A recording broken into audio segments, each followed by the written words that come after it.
la cuisine de notre appartement de Boulogne-Billancourt, il est 23h42 ce jeudi soir.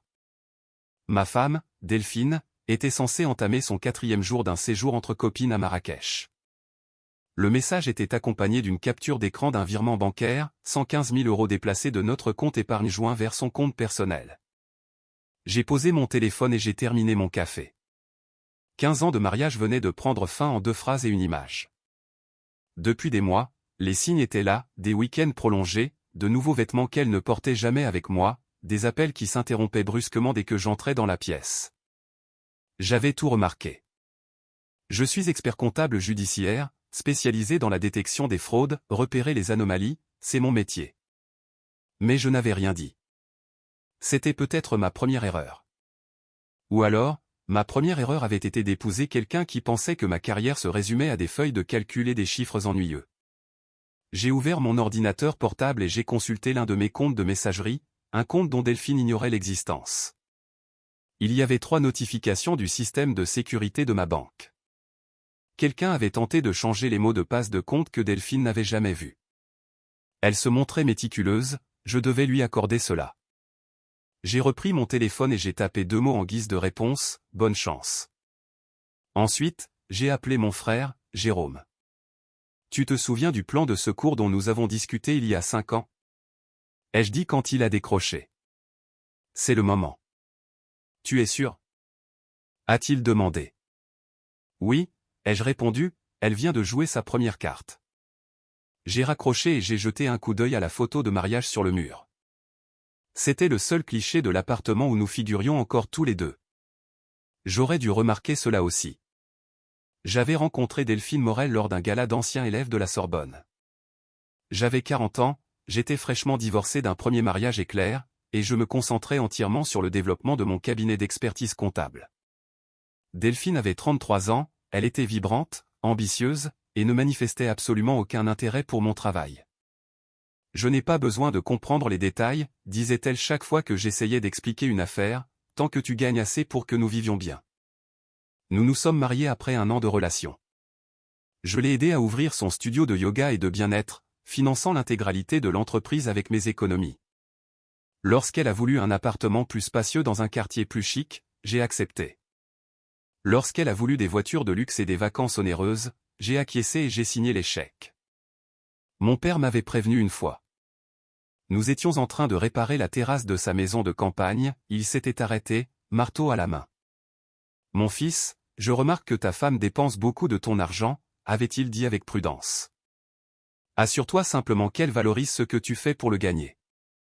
J'avais balayé sa remarque d'un revers de main, mais le commentaire m'était resté en tête. 6 ans après le début de notre mariage, j'ai commencé à restructurer discrètement mes actifs. Rien d'illégal, juste une protection. J'ai créé 2 sociétés à responsabilité limitée, établi des trusts, investi dans les crypto-monnaies et maintenu des comptes à l'étranger pour des clients internationaux. Delphine connaissait notre compte courant et notre épargne commune, mais rien d'autre. Je l'ai regardé s'impliquer de plus en plus dans les cercles d'influenceurs fitness. Ses abonnés sur Instagram ont grimpé par milliers. Elle a commencé à voyager avec sa communauté, bien-être. D'abord des week-ends, puis des semaines entières. Tu ne t'amuserais pas, me disait-elle, on ne fait que parler de yoga et de cure de jus de détox. À Noël dernier, elle a oublié mon anniversaire. Quand je lui en ai parlé le lendemain, elle m'a acheté une montre de luxe et m'a dit, j'ai été tellement occupé par l'agrandissement du studio. J'ai accepté la montre, mais cette nuit-là, j'ai finalisé les documents de mon plan de secours. Les signes étaient tous là, je ne voulais simplement pas voir le tableau d'ensemble. Le lendemain matin de son message, je me suis réveillé tôt et j'ai fait du café, comme toujours. Les habitudes ont la vie dure, même quand votre monde s'écroule.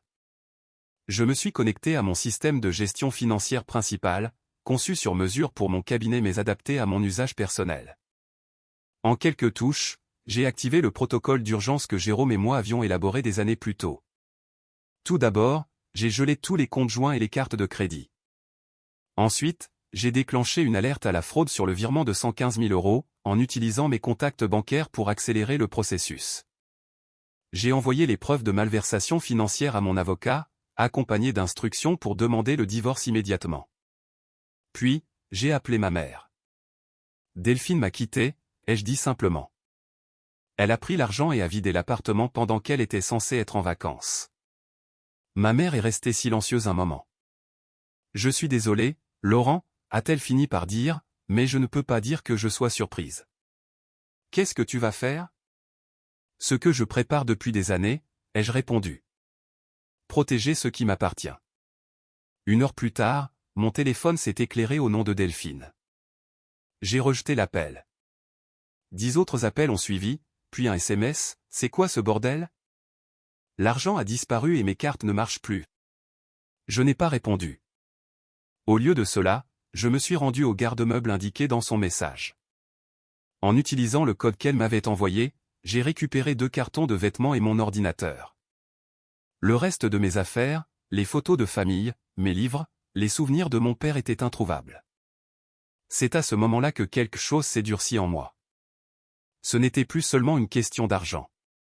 C'était une question de 15 années jetées aux ordures sans la moindre hésitation. C'était l'idée que quelqu'un pensait pouvoir m'effacer de ma propre vie. Je me suis arrêté dans un café et j'ai ouvert mon ordinateur. En utilisant des bases de données financières réservées aux enquêteurs agréés, j'ai extrait tout ce que je pouvais trouver sur Bastien Faure, l'influenceur fitness que Delphine taguait sur ses photos depuis des mois. Quelqu'un de mieux, dont elle parlait. Ce que j'ai trouvé a confirmé mes soupçons. La salle de sport de Bastien était endettée jusqu'au cou. 3 cartes de crédit professionnel au plafond, un bail qu'il ne pouvait plus payer, et Delphine avait déjà co-signé un prêt automobile avec lui 2 mois auparavant. J'ai refermé mon ordinateur et je me suis rendu à l'hôtel. Pour la première fois depuis des années, je voyais clairement ce qu'il fallait faire. Je n'étais plus en colère, j'étais concentré. Le lundi matin, je suis entré dans mon bureau comme si de rien n'était. Mon assistante, Valérie, a levé les yeux, surprise. Laurent, je pensais que vous prendriez quelques jours. Delphine a déjà appelé 3 fois. Ah bon? Ai-je dit, sans que ce soit une question. Elle avait l'air bouleversée, elle a dit qu'il y avait un malentendu avec vos comptes et qu'elle devait vous joindre de toute urgence. J'ai hoché la tête. Si elle rappelle, dites-lui de contacter mon avocat. À midi, Delphine était passée des appels à une visite impromptue. La réceptionniste a sonné à mon bureau. Votre femme est ici. Elle est très insistante. J'ai soupiré et je me suis dirigé vers le hall. Delphine était là, ses lunettes de soleil de créateur relevées sur la tête, sa tenue de yoga parfaitement coordonnée. Elle a souri en me voyant, ce même sourire qu'elle utilisait depuis 15 ans quand elle voulait obtenir quelque chose. Laurent, il y a eu un énorme malentendu avec la banque, a-t-elle dit assez fort pour que tout le monde entende. Tous nos comptes sont gelés. Ce n'est pas un malentendu, ai-je dit calmement. Tu as transféré de l'argent sans autorisation. La banque a signalé une fraude. Son sourire a fléchi. C'était notre compte joint. Je suis ta femme. Tu es ma future ex-femme qui a vidé nos économies tout en m'informant qu'elle déménageait et qu'elle avait trouvé quelqu'un d'autre. C'est un cas d'école de malversation financière. Sa voix est descendue d'un ton, devenant un sifflement. Tu ne peux pas me faire ça. J'ai déjà versé des arts pour un nouvel appartement. J'ai pris des engagements envers Bastien Faure. Oui, je suis parfaitement au courant de ces engagements. Son visage est devenu livide. Tu m'espionnes? Non, je me protège de la fraude. Elle s'est emportée, je me battrai. J'ai droit à la moitié de tout. Je l'ai regardé droit dans les yeux. La moitié de ce qu'il y a sur ses comptes? Bien sûr. Mais tu sembles croire que c'est tout ce qu'il y a. Elle a cligné des yeux, confuse. De quoi tu parles? Tu le découvriras lors de la procédure de divulgation des pièces, ai-je dit, avant de faire demi-tour pour retourner à mon bureau. L'après-midi même, j'ai reçu un email de l'avocat fraîchement engagé par Delphine, exigeant un accès immédiat à tous les dossiers financiers et menaçant d'exposer des irrégularités dans mon cabinet comptable si je ne bifurquais pas. C'était une manœuvre d'amateur, une menace sans fondement. Je l'ai transféré à mon avocat avec un seul commentaire, procédé comme prévu. En début de soirée, Delphine avait rallié nos amis communs à sa cause. Mon téléphone débordait de messages me demandant pourquoi je me montrais aussi vindicatif et autoritaire. Personne ne se demandait où elle était passée la semaine précédente ou avec qui elle était. Personne ne posait de questions sur l'argent qu'elle avait pris. Je n'ai pas pris la peine de répondre. Au lieu de cela, je suis allé à la salle de sport, pas celle de Delphine ni le centre tape à accent grave l'œil de Bastien, mais le petit gymnase de quartier où je vais depuis des années. J'ai soulevé des poids jusqu'à ce que mes bras tremblent, puis je suis retourné à ma chambre d'hôtel. Le piège se refermait, mais pas sur moi. 3 jours plus tard, mon avocate m'a appelé. Nous avons trouvé quelque chose d'intéressant, a-t-elle dit. Delphine détourne de l'argent de votre compte joint depuis plus d'1 an. Des petits virements au début, puis des plus gros. Vers où? Ai-je demandé, même si je le savais déjà. Plusieurs comptes, certains vers son épargne personnelle, mais la majeure partie vers une SARL enregistrée au nom de Bastien Faure. Près de 80 000 € au total. Et elle utilisait vos fonds communs comme source. Oui, ce qui signifie que nous pouvons ajouter l'infidélité financière au dossier de divorce. Je l'ai remercié et j'ai raccroché. Je n'étais pas surpris, mais la confirmation m'a quand même fait l'effet d'un coup de poing dans l'estomac. Delphine ne m'avait pas seulement quitté pour un autre, elle l'avait planifié depuis plus d'1 an, finançant son départ et l'entreprise de son nouveau petit ami avec mon argent. Ce soir-là, j'ai reçu un SMS d'un numéro inconnu, tu devrais lâcher l'affaire. Delphine mérite mieux que toi. Ne rends pas les choses plus laides qu'elles ne doivent l'être. Bastien Faure s'en mêlait directement, intéressant.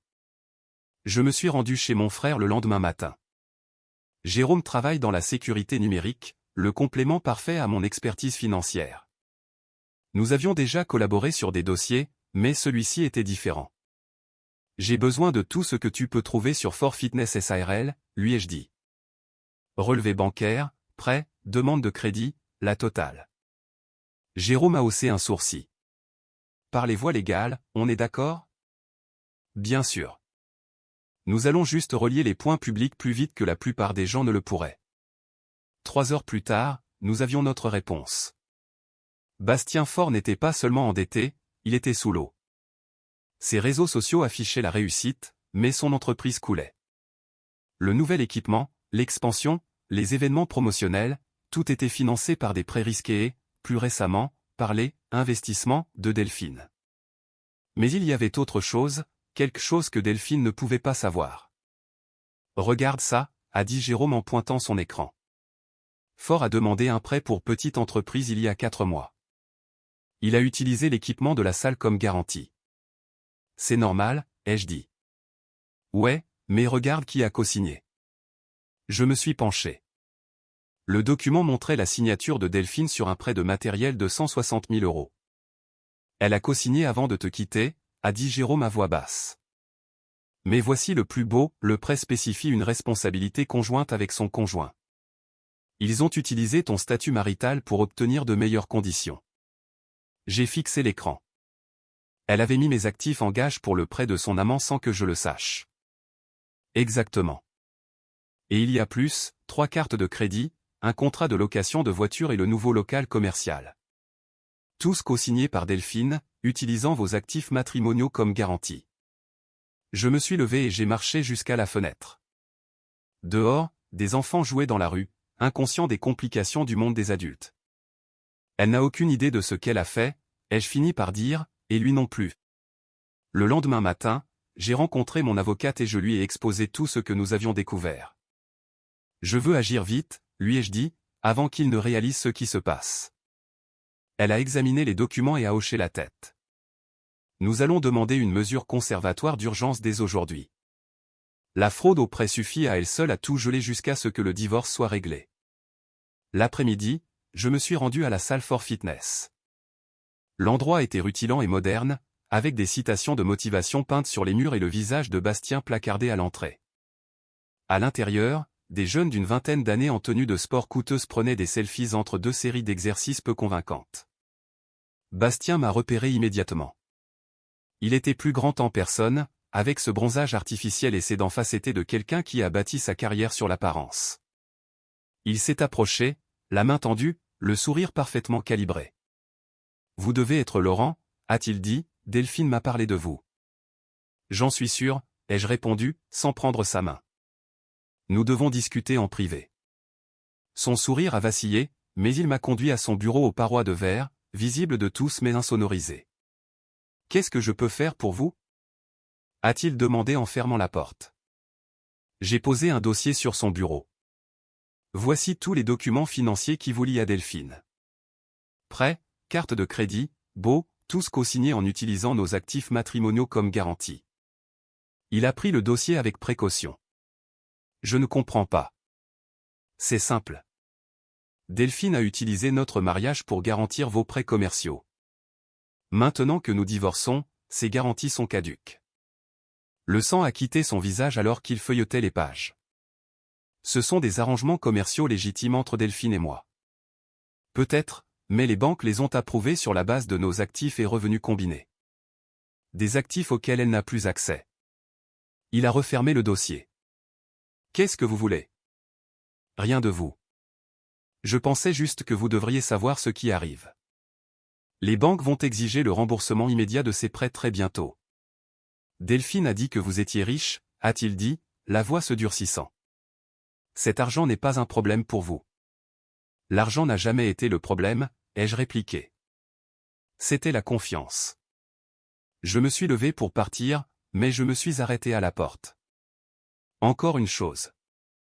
Quand Delphine a déménagé, elle a emporté des objets qui ont une valeur sentimentale pour moi. Des photos de famille, la montre de mon père, des choses que l'argent ne peut pas remplacer. Il m'a fixé pendant un long moment. Je vais voir ce que je peux faire. J'ai hoché la tête et je suis parti. Le lendemain, un coursier a livré un carton à mon hôtel. À l'intérieur se trouvaient les photos manquantes, la montre de mon père et d'autres objets personnels. Aucun mot n'était joint. Le même après-midi, mon avocate a confirmé que la protection d'urgence des actifs avait été accordée. Tous les biens partagés resteraient gelés jusqu'à la finalisation du divorce. Je me suis connecté à mon système et j'ai examiné les alertes. Delphine avait tenté d'accéder à notre compte gelé 17 fois au cours des dernières 24 heures. Elle avait également essayé d'ouvrir une nouvelle ligne de crédit en utilisant notre appartement comme garantie. Refusé. Mon téléphone s'est à nouveau éclairé à son nom. Cette fois, j'ai répondu. Qu'est-ce que tu as fait? A-t-elle exigé, la voix tremblante. La banque a rappelé les prêts de Bastien, tous. Ils saisissent le matériel demain. C'est fâcheux, ai-je dit calmement. C'est de la pure méchanceté, Laurent. Tu es en train de le détruire pour te venger de moi. Je ne lui fais rien. Je me protège simplement contre la fraude. Tu as utilisé notre mariage pour garantir ces prêts sans mon savoir ni mon consentement. C'est illégal.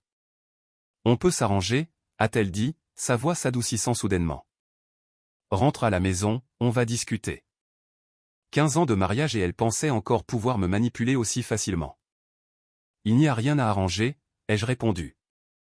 Le divorce suivra son cours. L'enquête pour fraude se poursuivra et Bastien apprendra une leçon coûteuse sur la diligence raisonnable. J'ai mis fin à l'appel et j'ai bloqué son numéro. Cette nuit-là, j'ai mieux dormi que je ne l'avais fait depuis des mois.